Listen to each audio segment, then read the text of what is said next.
Bismillahirrahmanirrahim. Assalamu alaikum class. Hope you all are fine. This is Anam Sabha working as visiting lecturer in Psychology Department of Institute of Southern Punjab, Multan.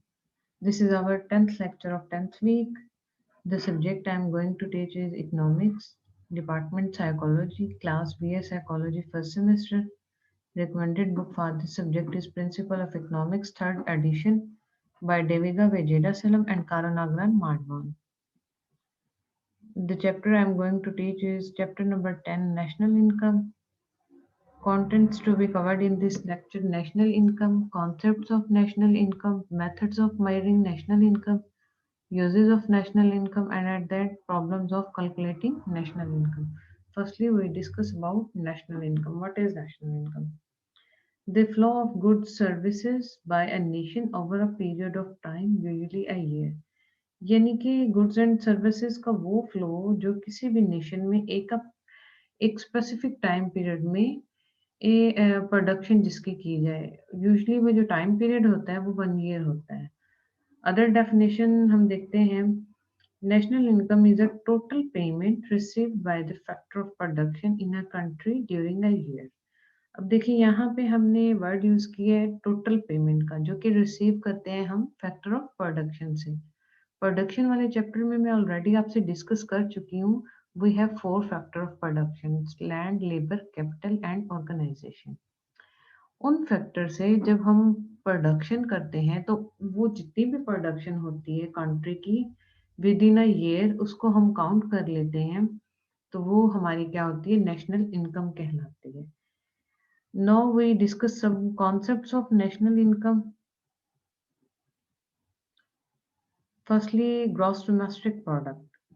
Gross domestic product is the total money value of all final goods or services produced within a country in a given time period. यानी कि GDP हमारे पास होती है, वो value होती है, money value होती है, या मार्केट वैल्यू हम इसको कहते हैं, मॉनेटरी वैल्यू भी कहते हैं, जो भी किसी भी कंट्री में विद इन अ ईयर में प्रोड्यूस होती है। जैसे कि मैंने फैक्टर ऑफ प्रोडक्शन का बताया था, उन प्रोडक्शन के फैक्टर से जितनी भी हम प्रोडक्शन करते हैं विद इन अ ईयर, वो जब हम काउंट करते हैं उसकी टोटल वैल्यू, तो वो हमारी जीडीपी में ऐड होती है। अब कैलकुलेशन के लिए हम क्या करते हैं, कभी भी इंटरमीडिएट गुड्स या प्राइमरी गुड्स को काउंट नहीं करते, हम काउंट करते हैं फाइनल गुड्स को। जब हम फाइनल गुड्स एंड सर्विसेज को काउंट करते हैं तो उसमें कोई प्रॉब्लम भी नहीं आती जीडीपी को काउंट करने के लिए। तो इसीलिए हम इसकी डेफिनेशन में यही चीज क्लियर करते हैं: all final goods and services produce with in a country in a given time period. अब हमने फर्स्टली तो बात मैंने आपको क्लियर कर दी, ऑल फाइनल गुड्स यानी कि ना प्राइमरी हम ऐड करते हैं ना ही इंटरमीडिएट करते हैं, हम जस्ट फाइनल गुड्स को ही ऐड करते हैं। यहाँ पे एक और वर्ड हमने यूज किया, विद इन अ कंट्री। तो इसका ये मतलब होगा, यहाँ पे हमने जैसे कि वर्ड यूज किए डोमेस्टिक, तो डोमेस्टिक हमारे पास क्या होता है कि डोमेस्टिक का बेसिकली जो मतलब है वो होता है डोमेस्टिक बाउंड्रीज, या in other words we say that means in income which is generate in inside the country, यानी कि वो इनकम जो कि किसी भी कंट्री के अंदर ही जनरेट की जाए। अब हमने यहाँ पे बात की विद इन अ कंट्री, यानी कि किसी भी कंट्री के अंदर जनरेट हो, तो इसकी एग्जांपल हम इस तरह से भी ले सकते हैं कि लेट्स सपोज कोई यूएसए का है, सिटीजन है, basically he belongs to USA, but उसने अपनी जो इन्वेस्टमेंट है वो पाकिस्तान में की हुई है, तो उसकी जो नेशनल इनकम यानी कि उसकी जो जितनी भी उसकी इनकम होगी वो काउंट होगी, वो पाकिस्तान में ही काउंट होगी, क्योंकि वो डोमेस्टिकली उस टाइम पे पाकिस्तान में अपनी इनकम को अर्न कर रहा है। तो ये चीज क्या होगी, पाकिस्तान में अर्न होगी। और इसी तरह से अगर कोई पाकिस्तानी सिटीजन किसी और कंट्री में लाइक यूएसए में, या जिस तरह से हम देखते हैं कि बहुत से पाकिस्तानी सऊदी अरेबिया में और दुबई में जाके अर्निंग करते हैं, तो वो कभी भी पाकिस्तान में काउंट नहीं होगी, क्योंकि वो डोमेस्टिकली प्रोड्यूस नहीं की जा रही। सिर्फ वो इनकम हम लोग काउंट करेंगे जो कि एक मुल्क में, मुल्क के अंदर रह के ही लोग प्रोडक्शन करते हैं या इन्वेस्टमेंट करते हैं। Next is gross national product. Gross national product is the total market value of all final goods and services produced by a country's residents in a given time period. अब हमने यहाँ पे क्या किए, टोटल मार्केट वैल्यू लिए all final goods and services की। All final का तो जैसे कि पहले जीडीपी में भी आपने डिस्कस कर लिए है हमने। अब हमने क्या किया, बाय अ कंट्रीज रेजिडेंस, तो इसकी एग्जांपल हम इस तरह से लेंगे, let's suppose a car produced by GM in Mexico are include in GNP but exclude in GDP. इसी तरह से यानी कि इसके इस तरह से भी हम कह सकते हैं कि lecturer on economics produce by a foreigner in Pakistan are include in Pakistan GDP but not in Pakistan GN because he is not a Pakistani citizen. अब देखिए, जीडीपी में तो हमने इंक्लूड किया है। लेट्स सपोज कि अगर कोई अदर कंट्री से पाकिस्तान में आके लेक्चरशिप पे जॉब करता है या लेक्चर देता है इकोनॉमिक्स पे, तो वो क्योंकि फॉरेनर है, वो पाकिस्तान की जीडीपी में तो काउंट होगा लेकिन जीएनपी में कभी भी काउंट नहीं होगा। जीएनपी में हमेशा वो काउंट करते हैं जो कि बेसिकली पाकिस्तान का सिटीजन हो। अब हम इस तरह से भी देखते हैं, लाइक अगर कोई पाकिस्तानी, जैसे कि मैंने आपको बताया था सऊदी अरब में हम बात करते हैं, दुबई में बात करते हैं, वहां जाके अर्न कर रहे हैं तो वो पाकिस्तान के जीएनपी में काउंट होगा, क्योंकि बेसिकली अगर देखा जाए तो वो पाकिस्तान के सिटीजन्स हैं, यहाँ के सिटीजन्स हैं, लेकिन इन्वेस्टमेंट वो कहाँ पे कर रहे हैं, सऊदी अरेबिया पे। तो वो जीएनपी में तो काउंट होगी उनकी इनकम, लेकिन जीडीपी में काउंट नहीं होगी। अगर हम इसको इक्वेशन से देखें तो जीएनपी हमारे पास क्या होता है, जीडीपी हमारे पास क्या है। जब हम जीडीपी की बात करते हैं तो हमारे पास जो जीडीपी में इनकम आती है वो होती है हमारे पास C plus I plus G plus N minus X N X. यानी कि सी से हमारे पास जो मुराद लिया जाता है वो हमारी होती है कंजम्पशन होती है। आई से हम अपनी इन्वेस्टमेंट लेते हैं, जितनी भी इन्वेस्टमेंट कंट्री में की जाती है। जी से मुराद गवर्नमेंट होती है, गवर्नमेंट एक्सपेंडिचर्स होते हैं जो गवर्नमेंट डिफरेंट एक्सपेंडिचर्स करती है कंट्रीज में। उसके अलावा एनएक्स से मुराद हमारी नेट एक्सपोर्ट होती है, यानी कि इंपोर्ट में से हम अपनी एक्सपोर्ट में से जब इंपोर्ट को माइनस करते हैं तो वो हमारे पास क्या आ जाएगी, नेट एक्सपोर्ट होगी। तो यहाँ पे अब देखिए जीडीपी हमने क्या किए, जीडीपी की जब हम जीडीपी को काउंट करते हैं तो उसमें तो हम जो नेट फैक्टर इनकम होती है हमारी फ्रॉम अब्रॉड है, वो हम क्या करते हैं, एक्सक्लूड करते हैं, माइनस कर देते हैं। और नेट फैक्टर इनकम हमारे पास क्या होती है कि हमारे जो डोमेस्टिकली फैक्टर जो हमारे पास होती है, प्रोड्यूसर जो अर्न करते हैं और फॉरेनर जो होते हैं उनका जो डिफरेंस होता है वो हमारे पास क्या होती है, नेट फैक्टर इनकम होती है। अब हम जब जीएनपी की क्वेश्चन देखते हैं तो हम ये कहते हैं कि जीडीपी में क्योंकि हमने नेट फैक्टर इनकम को क्या किया था, माइनस कर दिया था, लेकिन जब हम इसको प्लस कर देंगे तो वो हमारे पास क्या आ जाएगी, जीएनपी आ जाएगी। नेक्स्ट हम देखते हैं कॉन्सेप्ट्स ऑफ नेशनल इनकम में मार्केट प्राइसेस। अब देखिए जीडीपी की जब हम मार्केट प्राइस की बात करते हैं तो हम इसमें ये देखते हैं कि market price refers to the current price in the market through the forces of demand and supply. यानी कि डिमांड और सप्लाई की मदद से या उसके फोर्सेस से जब हम मार्केट में एक्चुअल जो उसकी करंट प्राइसेस होती है उस टाइम पे, उसमें जब हम देखते हैं तो वो हमारी क्या होती है, मार्केट जीडीपी मार्केट प्राइस कहलाती है। Market price are the actual paid by the consumer. अब मैं सिंपली आपको एक एग्जांपल के ज़रिए से समझाती हूँ। लेट्स सपोज अगर किसी चीज़ की प्राइसेस, मार्केट प्राइसेस में बेसिकली 2 चीज़ें ऐड होती हैं, टैक्सेस होते हैं एंड सब्सिडीज होती हैं। फर्स्टली हम टैक्सेस का डिस्कस करते हैं। जब टैक्सेस में टैक्सेस ऐड किसी भी प्राइस में टैक्सेस ऐड होते हैं तो ऑटोमेटिकली उस चीज़ की प्राइस पहले से बढ़ जाती है। अब लेट्स सपोज कोई भी मैन्युफैक्चरिंग कॉस्ट अगर किसी चीज़ पे 9 रुपीस आई है तो 1 रुपया जब हम उसका ऐड होगा वो टैक्स हो जाएगा, तो टोटल कितनी हो गई, 10 रुपीस हो गई। तो मार्केट में वो चीज़ जाके कितने में सेल होगी, 10 रुपीस में होगी। लेकिन जब हमारी जो मार्केट प्राइसेस है वो हमारे पास क्या है, 9 है। क्योंकि अब 1 रुपया उसमें, क्योंकि टोटल मैंने आपको 10 बताई है। अब 10 जो है वो मार्केट में जाके चीज़ हम सेल कर रहे हैं, लेकिन जो उसकी एक्चुअल मार्केट प्राइसेस है वो तो 9 है, क्योंकि 1 रुपया तो उसमें टैक्स ऐड हुआ था। इसी तरह हम कहते हैं जब मार्केट प्राइस में से, एक्चुअल प्राइस में से हम माइनस कर देंगे टैक्सेस को तो हमारे पास मार्केट प्राइस हासिल हो जाती है। सेकेंडली मैंने आपको बात की थी सब्सिडीज की। सब्सिडी बेसिकली मैं आपको बता दूं होता क्या है, सब्सिडीज हमारे पास वो अमाउंट होती है जो गवर्नमेंट देती, गवर्नमेंट कुछ मनी देती है कंज्यूमर्स को या प्रोड्यूसर को इन फॉर्म ऑफ कैश और ग्रांट्स। इसकी एग्जांपल हम इस तरह से भी ले सकते हैं, लाइक अगर गवर्नमेंट कुछ कंपनसेशन दे दे किसी भी इंडस्ट्री को कि अगर थोड़ा सा, जैसे अगर वो कुछ प्रोडक्ट्स बना रहे हैं तो उसमें गवर्नमेंट क्या करती है, उनके उन्हें कुछ रिलैक्सेशन दे देती है, लाइक जब वो रॉ मटेरियल परचेज करते हैं या कुछ भी इस टाइप का, तो अगर उनकी प्राइसेस जो हाई होती हैं तो गवर्नमेंट उनको थोड़ी सी रिलैक्सेशन देके कम प्राइसेस पे वो चीज़ उन्हें प्रोवाइड कर देती है। इसी तरह से वेलफेयर पेमेंट भी हम कह सकते हैं सब्सिडीज में इंक्लूड होती हैं। स्टूडेंट लोन हो जाते हैं, स्टूडेंट को जो लोन गिवन गिवन होते हैं, उसके अलावा अनएम्प्लॉयमेंट बेनिफिट्स जब लोगों को मिलते हैं, तो ये सारे किस में होंगे, सब्सिडीज में ऐड हो जाते हैं। अब जब किसी भी चीज में सब्सिडीज लगती हैं प्राइसेस में, तो उससे पहले उसकी प्राइसेस पहले से क्या हो जाती हैं, कम हो जाती है, नेगेटिव हो जाती है। तो इसीलिए हम जब जीडीपी मार्केट प्राइसेस की डेफिनेशन देखते हैं, ये क्वेश्चन देखते हैं, तो हम यही बात करते हैं जीडीपी मार्केट प्राइसेस में से जब हम इनडायरेक्ट टैक्सेस को माइनस कर दें और सब्सिडीज को प्लस कर दें, तो हमारे पास जीडीपी मार्केट प्राइसेस हासिल हो जाता है। नेक्स्ट हमारे पास होता है फैक्टर कॉस्ट। अब फैक्टर कॉस्ट हमारी होती है रियल प्राइसेस। अब रियल प्राइसेस हमारी इस तरह से हम करेंगे कि जब हमारी फैक्टर कॉस्ट, रियल प्राइसेस हमारे पास क्या थी, 9 रुपीज थी, तो कॉस्ट हमारे पास मैन्युफैक्चरिंग कॉस्ट भी 9 रुपीज आई थी।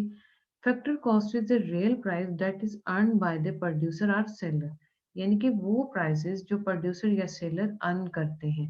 अब हमने क्या किया, टैक्सेस को जब इसमें से माइनस कर दिया तो हमारे पास फैक्टर कॉस्ट आ गई है। इसके हम इस तरह से भी जैसे कि अभी मैंने आपको बताया है, जीडीपी फैक्टर कॉस्ट की जब हम इक्वेशन देखते हैं, जीडीपी मार्केट प्राइसेस में से अगर हम इनडायरेक्ट टैक्सेस जो कि मैंने अभी आप लोगों को बताए हैं वो माइनस कर दें और सब्सिडीज को ऐड कर दें, तो ये हमारे पास क्या हो जाएगा, फैक्टर कॉस्ट आ जाएगी। और नेक्स्ट है हमारे पास नेट नेशनल प्रोडक्ट। अब हम जब नेट नेशनल प्रोडक्ट की बात करते हैं तो हम ये देखते हैं, क्योंकि मैंने आपको स्टार्ट में देखी यहाँ पे जीएनपी का बताया था। जीएनपी हमारे पास क्या थी, all final goods and services produce in a country. तो अब जब हमने नेट नेशनल प्रोडक्ट की बात की, तो इसमें हमने क्या किया है, जब हम जीएनपी में से माइनस कर देते हैं कैपिटल कंजम्पशंस को या डेप्रिसिएशन अलाउंसेस को ड्यूरिंग द ईयर, तो हमारे पास नेट नेशनल प्रोडक्ट आ जाती है। अब हमने यहाँ पे बात की है डेप्रिसिएशन अलाउंसेस। अब डेप्रिसिएशन अलाउंसेस क्या होते हैं, लेट्स सपोज अगर कोई भी मशीनरी खराब हो जाती है विद इन अ ईयर, तो उसको बनाने में जितने भी अलाउंसेस आते हैं वो हमारे क्या होंगे, डेप्रिसिएशन अलाउंसेस होते हैं। जितनी भी पेमेंट हमें उस पर कॉस्ट आती है या पेमेंट करनी पड़ती है। तो अब हमने जब नेट नेशनल प्रोडक्ट की बात की है, तो ये जीएनपी में से जब हम डेप्रिसिएशन अलाउंसेस को माइनस कर देंगे तो हमारे पास नेट नेशनल प्रोडक्ट हासिल हो जाएगी। और एक चीज और भी हम देखते हैं नेट नेशनल प्रोडक्ट में, सेम उसी तरह से जब हम इसकी एक तो इस तरह से करते हैं हम लोग, जब नेट नेशनल प्रोडक्ट की यहाँ पे देखें, जो जीडीपी को हम प्लस कर लेते हैं, लाइक एनडीपी की हम नेट नेशनल प्रोडक्ट में इस तरह से भी कहते हैं कि जीडीपी को अगर हम प्लस कर लें और उसमें से माइनस कर दें डेप्रिसिएशन अलाउंसेस को, तो हमारे पास नेट नेशनल प्रोडक्ट हासिल हो जाता है। नेक्स्ट है हमारे पास नेशनल इनकम। अब national income at factor cost is defined as the total of all income payment made to factor of production. अब फैक्टर ऑफ प्रोडक्शन से हमारे पास जितनी भी इनकम हम अर्न करते हैं वो हमारे पास क्या आ जाएगी, नेशनल इनकम होगी। इन the market value of all final goods and services produced in economy in 1 year after deducting depreciation allowances and indirect taxes and adding subsidy in GNP, we can earn national income। अब हमने यहाँ पे क्या किए, subsidies को और subsidies को हमने क्या किया, प्लस किया है और इनडायरेक्ट टैक्सेस को माइनस कर दिया। अब इनडायरेक्ट टैक्सेस का आप लोग ऑटोमेटिकली मैं आप लोगों को बता भी चुकी हूँ, क्योंकि हमारे पास इनडायरेक्ट टैक्सेस में वो टैक्सेस आते हैं जो कि हमें लाइक एक्साइज ड्यूटी टैक्सेस को, उसके अलावा हमें सेल्स टैक्स हो गए, जब इन सब चीज़ों को हम माइनस कर देंगे, लेकिन सब्सिडीज, क्योंकि सब्सिडीज पे हमें कुछ भी हमने पे नहीं किया होता, कोई कॉस्ट नहीं होती, क्योंकि ये फ्री ऑफ गवर्नमेंट की तरफ से ये हमें फ्रीली मिलते हैं, लाइक अनएम्प्लॉयमेंट अलाउंसेस जो हमारे पास आते हैं, बेनिफिट्स होते हैं, स्टूडेंट लोन्स होते हैं, और इसी तरह से वेलफेयर पेमेंट होती है। तो इस पे हमें कुछ पे नहीं करना पड़ता, तो इसीलिए ये हम नेशनल इनकम में ऐड करते हैं। नेक्स्ट है हमारे पास personal income. Personal income is the income that is actually received by individual and household in a nation during a year. यानी कि पर्सनल इनकम हमारे पास वो इनकम होती है जो कि एक्चुअल में रिसीव होते हैं इंडिविजुअल या हाउसहोल्ड को किसी भी एक ही ईयर में। अब पर्सनल इनकम से वो क्या करते हैं, पर्सनल इनकम की जब हम बात करते हैं तो इसमें एक तो वो हमारे जितने भी जो इसमें कुछ चीज़ें हैं, लाइक अगर हम कॉर्पोरेट टैक्सेस की बात करें वो ऐड नहीं होते, अनडिस्ट्रीब्यूटेड प्रॉफिट ऐड नहीं होता, उसके अलावा टैक्सेस इसमें ऐड नहीं होते, ट्रांसफर पेमेंट हम ऐड करते हैं, क्योंकि ट्रांसफर पेमेंट वो पेमेंट होती है जिसके लिए हमें कुछ भी पे नहीं करना पड़ता। तो अब हम जब पर्सनल इनकम में देखते हैं कि जैसे कि मैंने आपको अनडिस्ट्रीब्यूटेड प्रॉफिट, जितना भी शेयर होल्डर्स का होता है, जितना भी प्रॉफिट आता है डिस्ट्रीब्यूट नहीं होता, वो पर्सनल इनकम में शामिल नहीं होता। इसमें सिर्फ वो इनकम शामिल होगी जो आपके किसी भी इंडिविजुअल को इंडिविजुअली तौर पे मिलेगी, यानी कि जब वो प्रॉफिट शेयर हो गया है, उसके बाद वो उसके टैक्सेस वगैरह भी उसमें इंक्लूड हो जाते हैं। ट्रांसफर पेमेंट हमारे पास लाइक ग्रांट्स हो गई, गिफ्ट्स हो गए, पेंशन हो गई, स्कॉलरशिप्स हो गई, ये सारी चीजें ऐड होती हैं। नेक्स्ट हम बात करते हैं डिस्पोजेबल पर्सनल इनकम की। Disposable personal income is the part of the personal income that is left after the payment of personal direct taxes. अब देखिए, पर्सनल इनकम में हमने टैक्सेस को भी ऐड किया था, लेकिन अनडिस्ट्रीब्यूटेड प्रॉफिट को ऐड नहीं किया था। ट्रांसफर पेमेंट को भी हमने ऐड किया था, कॉर्पोरेट टैक्स यानी कि प्रॉफिट ऑफ कॉर्पोरेशन वो भी ऐड नहीं किया था, माइनस कर दिया था। वो हमारे पास पर्सनल इनकम आ गई थी। और वो जो हमारे पास पर्सनल इनकम आई थी, उसमें हमने ज़ाहिरी बात है कुछ टैक्सेस भी पे करने होते हैं। तो जब वो टैक्सेस वगैरह हम पे कर देते हैं, बाकी जो हमारे पास जितनी इनकम बनती है वो हमारी क्या हो जाएगी, डिस्पोजेबल पर्सनल इनकम हो जाएगी। और क्वेश्चन जब हम इसकी देखते हैं तो हम कहते हैं disposable personal income is equal to personal income minus personal income taxes. Income पे हम जितना भी टैक्स पे करते हैं। Next है methods of calculating national income. There are three methods of calculating national income. First is expenditure method, second is product approach, and third is income approach. Firstly, we discuss expenditure approach. Expenditure are made up by four economic sectors such as consumption, government spending, investment and net export. अब consumption में क्या आ जाएगी, जितनी भी हमारी consumption होती है, यानी कि जब हम गुड्स एंड सर्विसेज को परचेज करने के लिए जितना भी हम पे करते हैं, या जो जो हम गुड्स कंज्यूम करते हैं, वो हमारे किस में आएगी, कंजम्पशन में आएगी। इन्वेस्टमेंट हमारे पास होती है कि फर्दर प्रोडक्शन के लिए, या अपने कोई भी फर्म जब इन्वेस्टमेंट करती है फर्दर कैपिटल अर्न करने के लिए, वेल्थ के लिए, तो वो उसकी इन्वेस्टमेंट में होता है। गवर्नमेंट स्पेंडिंग यानी कि गवर्नमेंट जितने भी वेलफेयर के लिए काम करती है, ये जहाँ जहाँ पे भी स्पेंड करती है, लाइक अगर हम बजट की बात करें, देखिए गवर्नमेंट हर साल में बजट बनाती है, वो उसकी स्पेंडिंग में आता है। इसी तरह से नेट एक्सपोर्ट मैंने आपको बताया, जब हम एक्सपोर्ट में से माइनस करते हैं इंपोर्ट को, तो वो हमारे पास नेट एक्सपोर्ट आ जाता है। अब जब ये चारों चीजें कंजम्पशन, इन्वेस्टमेंट, गवर्नमेंट स्पेंडिंग और नेट फैक्टर, ये नेट एक्सपोर्ट मिलता है, तो हमारे पास नेशनल इनकम या जीडीपी कहलाता है। अब हमने क्या किए कि कंट्री की नेशनल इनकम की तो हमने बात कर ली, सिंपली होता क्या। अब जाहिर बात है उसको मेजर करने के लिए, यानी कि डिफरेंट हमारे पास मेथड भी तो होते हैं कि हम किस तरह से अपनी इनकम को मेजर, पूरे साल की इनकम को, क्योंकि हमने कलेक्ट करना होता है, देखना होता है कि इस साल में एक साल में हमारी नेशनल इनकम कितनी बढ़ी है या कम हुई है। तो उसके लिए कितने कौन कौन से मेजर हमने फर्स्ट देखा, एक्सपेंडिचर अप्रोच, यानी कि कहाँ कहाँ पे हमारे एक्सपेंडिचर हो चुके हैं, और जब उन एक्सपेंडिचर्स को हम काउंट करते हैं तो हमारे पास नेशनल इनकम हासिल हो जाती है। यहाँ पे देखिए हम डिस्पोजेबल पर्सनल इनकम सेम जैसे कि मैंने आपको प्रीवियस स्लाइड में आपको बताया था, 4 हमारे पास जो आई थी, सी plus I plus G plus x minus M. जब ये सारे हमारे पास मिलेंगे तो सारे फैक्टर्स जब ये हमारे पास मिल जाते हैं तो उसके जरिए से हम अपनी नेशनल इनकम को काउंट कर सकते हैं। यहाँ पे देखिए डिस्पोजेबल पर्सनल इनकम, इसका सिंपली क्वेश्चन गिवन है, पर्सनल इनकम में से जब हम माइनस कर देते हैं पर्सनल इनकम टैक्सेस को तो हमारे पास डिस्पोजेबल पर्सनल इनकम आ जाती है। इसी तरह से पर्सनल इनकम को जब हम देखते हैं, नेशनल इनकम में से जब हम ट्रांसफर पेमेंट तो ऐड करते हैं लेकिन कॉर्पोरेट इनकम टैक्स को, रिटेन अर्निंग को, सोशल सिक्योरिटी कंट्रीब्यूशंस को और इंश्योरेंस प्रीमियम को नेगेटिव कर देते हैं या एक्सक्लूड कर देते हैं तो हमारे पास पर्सनल इनकम हासिल हो जाती है। नेक्स्ट है हमारे पास नेशनल इनकम। नेशनल इनकम अब हमारे पास होती है जीएनपी में से, अगर जीएनपी फैक्टर कॉस्ट में से, ये एफसी हमारे पास फैक्टर कॉस्ट है, फैक्टर कॉस्ट का मैं ऑलरेडी आप लोगों को आइडिया दे चुकी हूँ। उसमें से जब हम डेप्रिसिएशन को माइनस करते हैं तो हमारे पास नेशनल इनकम आ जाती है।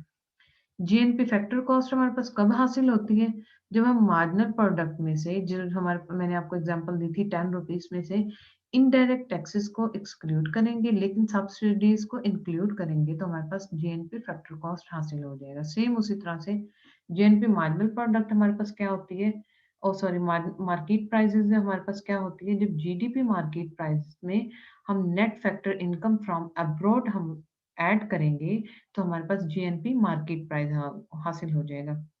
जीडीपी मार्केट प्राइस क्या होता है, जब हमारे पास C plus I plus G plus x minus N यानी कि consumption, investment, government expanding expenditure या स्पेंडिंग और नेट एक्सपोर्ट को हम प्लस कर देंगे तो हमारे पास जीडीपी मार्केट प्राइस हासिल हो जाता है। ये फार्मूला होता है हमारे पास एक्सपेंडिचर अप्रोच को, नेशनल इनकम को काउंट करने का इन एक्सपेंडिचर अप्रोच में।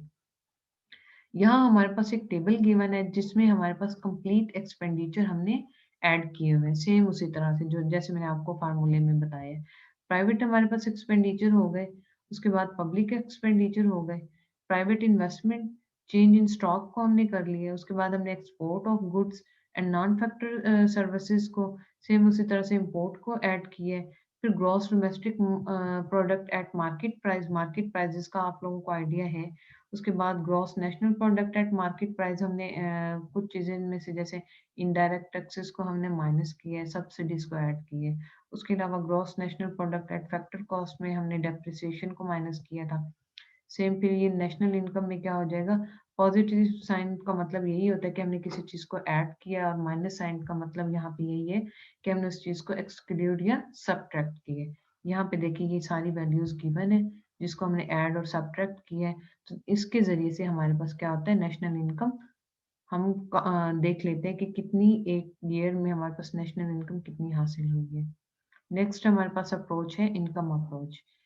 Income approach will measure the national income by adding together all the incomes. अब देखिए इनकम अप्रोच में हमने क्या किया है, अब देखिए 4 फैक्टर्स से हमारे पास, उन 4 फैक्टर्स को हमने कुछ पे भी तो किया है, जैसे कि हम क्या करते हैं, लैंड को रेंट पे करते हैं, लेबर को वेजेस या सैलरीज देते हैं, कैपिटल का हम इंटरेस्ट पे करते हैं और ऑर्गेनाइजेशन के पास क्या जाता है प्रॉफिट। तो वो सारी क्या होगी, उनकी इनकम होगी। जब ये सारी चीजों को, इन चारों चीजों को की wages, profit, rent and interest को हम काउंट करेंगे एक ईयर में तो वो हमारे पास क्या हो जाएगी नेशनल इनकम। उससे भी हमें पता चल जाता है कि नेशनल इनकम इस साल में कितनी हमारी कंट्री में नेशनल इनकम हासिल हुई है हमारे पास। तो उस अप्रोच को हम कहते हैं इनकम अप्रोच। सिंपली इसका जो फार्मूला है सेम उसी तरह से, जब हमारे पास क्या आ जाएगा, wages, salaries, rent, profit, dividend. Dividend हमारे पास होती है वो प्रॉफिट होता है जो कि शेयर होल्डर्स में डिस्ट्रीब्यूट नहीं होता, प्लस इंटरेस्ट। जब हम सारी चीजों को ऐड कर लेंगे तो इस तरह से हम कैलकुलेट कर सकते हैं इनकम अप्रोच, यानी कि नेशनल इनकम को कैलकुलेट कर सकते हैं। इनकम अप्रोच का ये फार्मूला है। इसी तरह से ये हमारे पास सेम उसी तरह से एक टेबल गिवन है जिसमें हमारी कंप्लीट 1 ईयर की जितनी भी इनकम है वो गिवन है और उसको हमने जब ऐड या सब्ट्रैक्ट किए हैं तो हमारे पास नेशनल इनकम हासिल हो गई है। यहाँ पे देखें इनकम फ्रॉम एम्प्लॉयमेंट है प्लस किया हुआ है। सेम उसी तरह से इनकम फ्रॉम सेल्फ एम्प्लॉयमेंट है, रेंट या डिविडेंड इंटरेस्ट है, कंपनीज के जो प्रॉफिट है, इन सबको जब हमने ऐड किया उसके बाद हमने ग्रॉस डोमेस्टिक प्रोडक्ट में उनको ऐड किया, उसके बाद हमने ग्रॉस नेशनल प्रोडक्ट को ऐड करके डेप्रिसिएशन को हमने क्या किया, सब्ट्रैक्ट कर दिया, तो हमारे पास नेशनल इनकम हासिल हो गई। यहाँ पे देखिए 70,000 है हमारी 1 ईयर की। नेक्स्ट है हमारे पास थर्ड measurement है product approach. Product approach national income is measured by net value of all final goods and services produced by a nation during a year, यानी कि एक ईयर में जितनी भी हमारे पास प्रोडक्शन हुई है उस प्रोडक्शन को जब हम ऐड करेंगे तो वो क्या हो जाएगी, प्रोडक्ट अप्रोच हो जाएगी। जैसे कि मैंने पहले भी बताया है, हम सिर्फ फाइनल प्रोडक्शन को ही ऐड करते हैं, क्योंकि देखिए अगर हम किसी भी चीज़ के प्राइमरी सेक्टर को लें या सेकेंडरी सेक्टर को लें या टेरिटरी सेक्टर को, यानी कि इसमें इस तरह से होगा, प्राइमरी को लेट्स सपोज हमने लिया, अगर हम इस तरह देखते हैं कि हमने, इसकी एग्जांपल मैं आपको इस तरह देती हूँ, लाइक हमने कॉटन को ऐड किया है, ठीक है, नेशनल इनकम में, तो कॉटन से आप ये देखिए हमने मजीद भी तो चीजें बनाई हैं, लाइक हमने कपड़ा तैयार किया है, तो वो भी ऐड होगा। तो इस तरह से हमारे पास क्या होता है, डबल काउंटिंग प्रॉब्लम हो जाती है कि पहले हमने कॉटन को भी ऐड किया, फिर हमने कपड़े को भी ऐड किया। तो इसीलिए हम कहते हैं कि हमने, अगर हम जस्ट फाइनल गुड्स को ऐड करेंगे यानी कि कपड़े को ऐड करें नेशनल इनकम में, तो उसके जरिए से हमारी ठीक मेजरमेंट हमें पता चल जाएगी कि इस ईयर में हमारे कंट्री में कितनी नेशनल इनकम अर्न की है। तो नेक्स्ट हम देखते हैं इसका, अगर हम फार्मूला देखें तो देखें यहाँ पे हमारे पास डिस्पोजेबल पर्सनल इनकम हो गई। पर्सनल इनकम में से जब पर्सनल इनकम टैक्सेस को हम माइनस करते हैं, इसी तरह से फिर पर्सनल इनकम ले ली हमने, फिर हमने नेशनल इनकम को देख लिया, जीएनपी फैक्टर कॉस्ट को देख लिया, जीएनपी मार्केट प्राइसेस को देख लिया, and at that GDP market prices, यानी कि ऑल फाइनल प्रोडक्ट्स। इसकी एग्जांपल एक और इस तरह से भी हम ले सकते हैं, लाइक अगर हम वुड की बात करें तो वुड हमारे पास क्या होगा, प्राइमरी प्रोडक्ट होगा। तो जब वो मैन्युफैक्चरिंग में जाएगा उसके बाद उसका फाइनल प्रोडक्ट, लाइक अगर हम फर्नीचर को ऐड करें तो वो हमारे पास बेस्ट होगा। इसमें तो इसमें कोई हमारे पास डबल काउंटिंग प्रॉब्लम भी नहीं होगी। अगर हम वुड को भी ऐड करते हैं और उसके बाद हम फर्नीचर को भी ऐड करते हैं तो वो हमारे पास डबल काउंटिंग की प्रॉब्लम हो जाएगी। तो इस तरह से हमारी जो नेशनल इनकम है वो ठीक तरह से काउंट नहीं हो सकेगी। सेम उसी तरह से ये टेबल गिवन है यहाँ पे, विद इन अ ईयर में जितनी भी हमारे पास जहां जहां से भी अर्न हुई है प्रोडक्ट अप्रोच में, जितनी भी प्रोडक्शन हुई है उस सबको हमने ऐड कर लिया है, उसमें से हमने इनडायरेक्ट टैक्सेस को माइनस किया है और डेप्रिसिएशन को। तो यहाँ पे हमारे पास जो नेशनल इनकम हुई है वो हुई है 3,46,200 हुई है in within a year. Next है हमारे पास uses of national income. Uses of national income जब हम देखते हैं तो फर्स्टली हम देखते हैं to measure standard of living. तो नेशनल इनकम को हम बेसिकली जो यूज करते हैं वो स्टैंडर्ड ऑफ लिविंग को मेंटेन करने के लिए भी करते हैं कि हमारे पास जितनी भी नेशनल इनकम हुई है तो उससे हमारा जो स्टैंडर्ड ऑफ लिविंग है उस पर क्या इफेक्ट पड़ा है। जैसे कि नेशनल इनकम ज़्यादा होगी तो ऑटोमेटिकली हमारा जो स्टैंडर्ड ऑफ लिविंग है वो पहले से अच्छा होगा।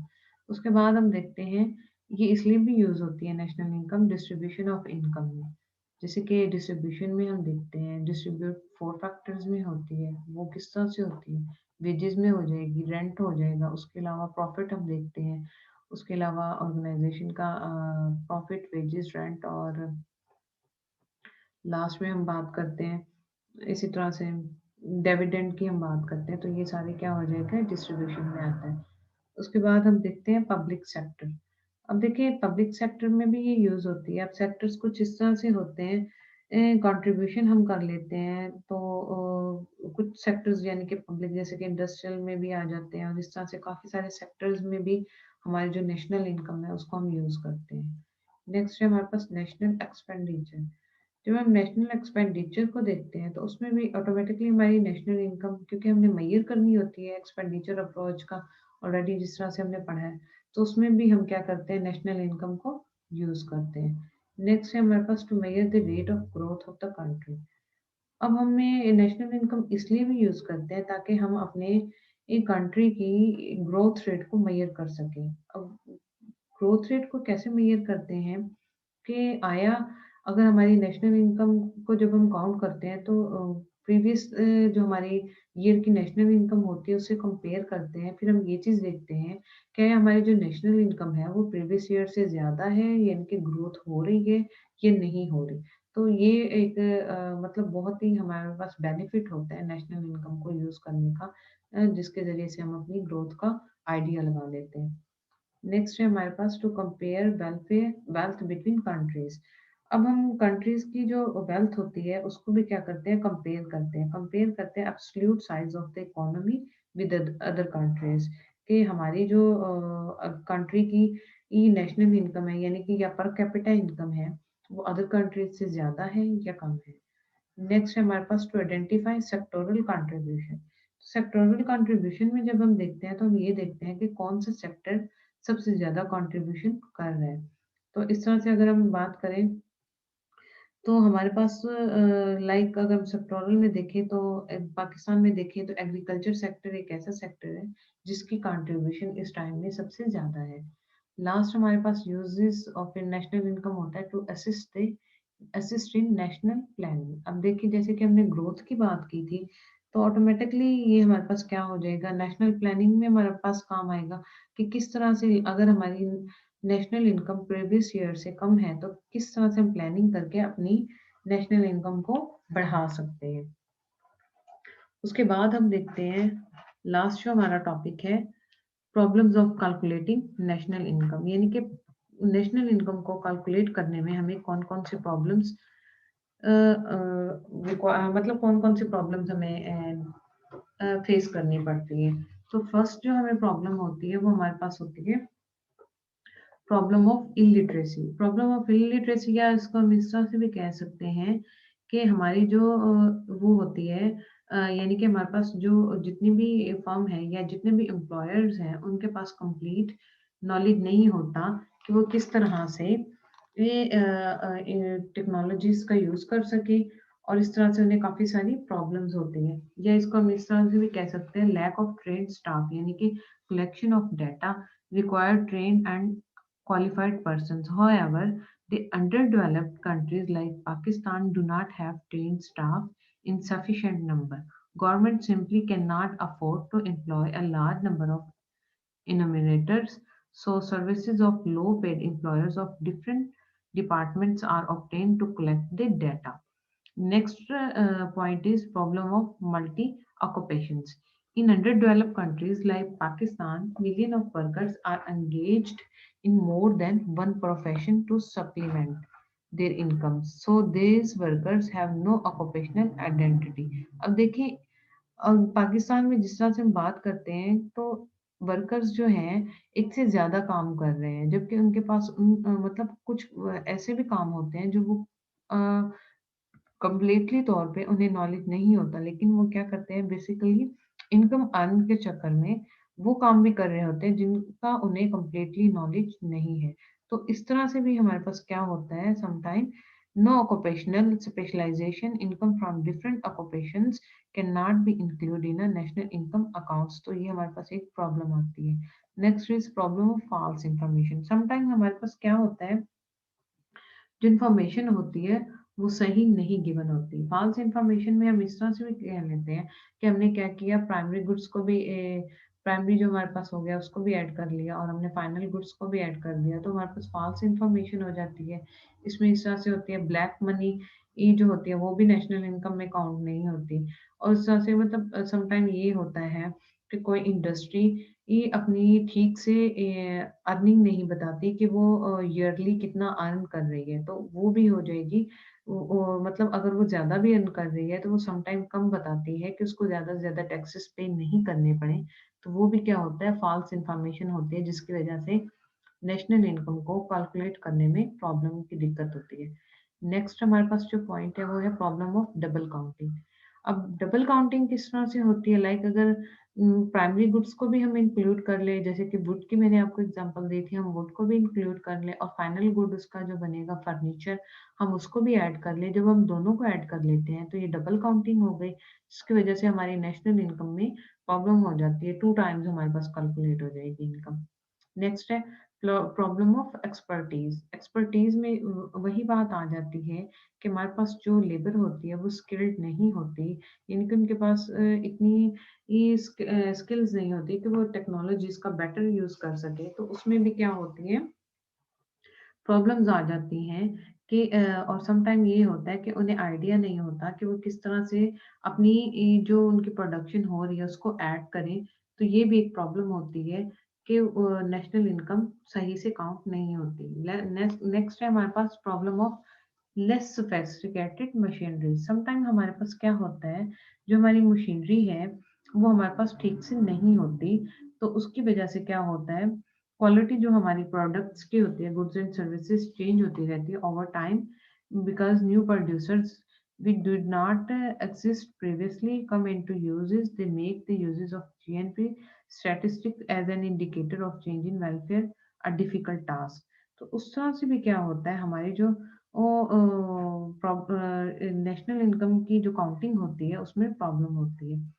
लास्ट जो हमारे पास पॉइंट होता है वो होता है, लास्ट जो हमारा पॉइंट है वो है problem of non monetised sector. Sometime क्या होता है, हमारे कुछ सेक्टर्स होते हैं, लाइक अगर हम बात करें इंडस्ट्रियल सेक्टर की या उसके अलावा एग्रीकल्चर सेक्टर की, तो वो क्या होते हैं, मोनेटाइज मतलब इस तरह से होते हैं, नॉन मोनेटाइज होते हैं। For example large quantity of agriculture output not reaching the market, यानी कि मार्केट में लेट्स सपोज किसी चीज की क्वांटिटी अगर एग्रीकल्चर की ज्यादा है तो वो मार्केट में एक ही टाइम पे तमाम नहीं पहुंच सकती, जिसकी वजह से कैलकुलेटिंग में डिफिकल्टी होती है। तो नेशनल इनकम में वो काउंट नहीं हो सकते। तो इस तरह से ये कुछ प्रॉब्लम्स थी नेशनल इनकम को काउंट करने की। अब यहाँ पे हम डिस्कस करते हैं रियल इनकम।